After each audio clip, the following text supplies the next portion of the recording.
Hello et bienvenue dans la série Les plantes pour le climat. Dans cette série, je vais te parler de comment les plantes peuvent nous aider à faire face à tous les bouleversements climatiques et je te conterai également le secret des plantes. Tout d'abord, pour me présenter, je suis Yasmine de Plante une graine, je suis paysagiste et actuellement en études d'écologie et de biodiversité. Et dans ce deuxième épisode, je vais te parler des mauvaises herbes, pas si mauvaises, et comment elles peuvent nous aider à mieux comprendre nos sols.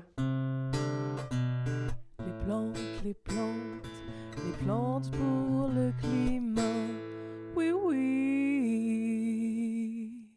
Pour commencer cette vidéo, on va définir qu'est-ce que c'est qu'une mauvaise herbe. Une mauvaise herbe, c'est une plante spontanée qui pousse naturellement à un endroit sans qu'on l'ait plantée. Et on l'appelle aussi dans le jargon du jardinier ou le jargon agricole, les adventices. Et mon objectif dans cette vidéo, c'est de te parler de leur rôle pour que tu n'aies plus envie de les arracher. Ces plantes spontanées ont un rôle bien précis et c'est pas par hasard qu'elles poussent à des endroits. Tu as peut-être déjà entendu l'expression « la nature n'aime pas le vide » et tu l'as peut-être remarqué quand tu as une parcelle de terre qui est complètement à nu, on a souvent des plantes qui viennent s'installer assez rapidement. Donc oui, la nature n'aime pas le vide et toutes ces petites herbes, ces mauvaises herbes comme on aime les appeler, eh ben elles ont un rôle très important qu'on ne dit pas assez.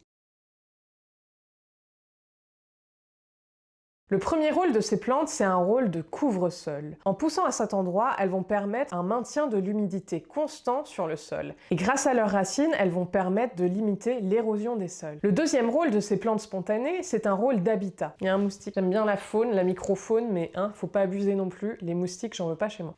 Oh, je l'entends depuis tout à l'heure. Bon, le deuxième rôle de ces plantes spontanées, c'est qu'elles vont servir d'habitat pour toute la microfaune qui se trouve dans le sol. Et je sais pas si tu as pu le remarquer ou désherber un jour du pissenlit, juste regarder sans forcément le désherber, parce que c'est pas l'objectif de cette vidéo. Sur le pissenlit, on a une racine pivotante, donc qui est en forme de pivot, qui est comme une forme de carotte. Et du coup, on a plein de petites fourmis souvent qui se trouvent autour de cette racine, et elles vont y trouver refuge et nourriture. Donc un rôle très important. On passe à notre troisième point, c'est la source de nourriture. Et oui, toutes ces petites plantes qui poussent spontanément, elles sont vraiment source de nourriture pour tous les insectes, mais aussi les animaux, les petits rongeurs et les oiseaux qui se trouvent aux alentours. On arrive à notre quatrième point, et notre quatrième point, il est essentiel à la reproduction des plantes, c'est le rôle de la pollinisation. Et oui, toutes ces plantes-là, elles sont vraiment des ressources indispensables à tous les insectes pollinisateurs. La plupart du temps, les plantes spontanées vont être des plantes locales, donc ça va permettre de soutenir aussi une alimentation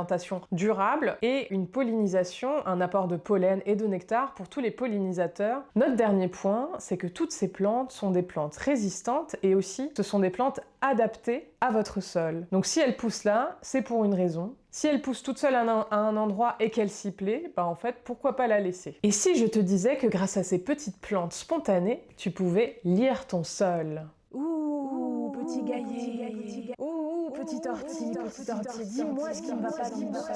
Bon, j'ai fait un peu la sorcière, mais c'est pour la bonne cause, et tu peux le devenir toi aussi, un sorcier ou sorcière, pour en savoir plus sur ton sol. Et oui, ces plantes spontanées peuvent en dire beaucoup sur l'état de santé de ton sol. On les appelle aussi les plantes bio-indicatrices.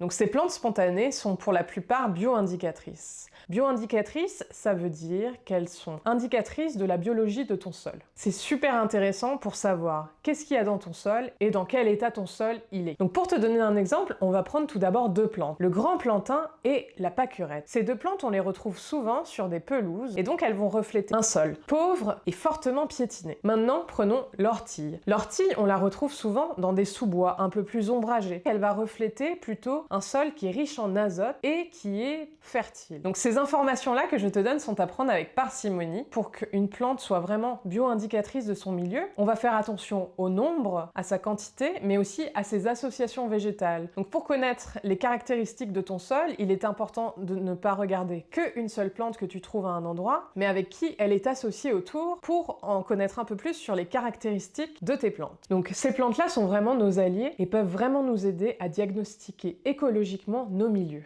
Et également à en savoir un peu plus sur ton jardin si tu as la chance d'avoir un jardin. Il est important aussi de noter que parmi ces plantes, des fois, on a des plantes qui sont envahissantes. Ce sont des plantes qui vont rentrer en compétition avec les plantes qui sont locales. Il est vraiment important de veiller à ces plantes-là. Pour continuer sur ces plantes spontanées, c'est qu'elles possèdent plein de caractéristiques super intéressantes. Et beaucoup de ces plantes-là sont comestibles ou médicinales. Il y a plein d'intérêts à ces petites plantes spontanées. Je t'invite vraiment à t'y intéresser, à à te plonger aussi dans les livres, tu connais pas cette application, je t'invite à utiliser PlanteNet. PlanteNet, c'est une application qui te permet de reconnaître tes plantes, c'est un peu le Shazam des plantes. Il est important de prendre une photo bien nette pour bien l'identifier. Surtout si tu veux les consommer après, c'est important de bien reconnaître tes plantes car une erreur est vite arrivée et peut être fatale. Pour conclure cette vidéo sur les plantes bio-indicatrices et les plantes spontanées, arrêtons de les appeler déjà mauvaises herbes. Moi j'adore les appeler les plantes spontanées ou herbes folles ou herbes